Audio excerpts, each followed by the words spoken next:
নমস্কার বন্ধুরা, তোমরা সবাই কেমন আছো? আশা করছি সবাই খুব ভালো আছো। দেখো, আজ আমি কাঁকড়া রান্না করব। কাঁকড়া কেটে নিয়েছি। কাঁকড়া আমি কাটতে ভালো করে জানি না হয়েছে কি না। কড়াই বসিয়ে দিয়েছি, তেল দিয়ে দিব, সরষের তেল।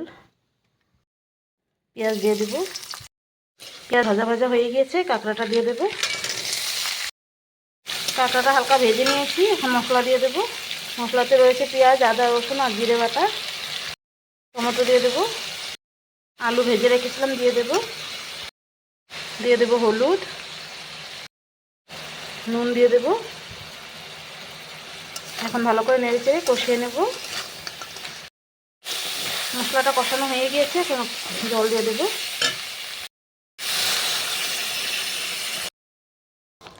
দেখো বন্ধুরা, আমার কাঁকড়া রান্না করা হয়ে গিয়েছে। কেমন হয়েছে তোমরা কমেন্টে বলবে। আমি কাঁকড়া কাটতেও ভালো করে জানি না, রান্নাও বেশি ভালো করে করতে জানি না, হয়েছে কিনা তোমরা কমেন্টে বলবে।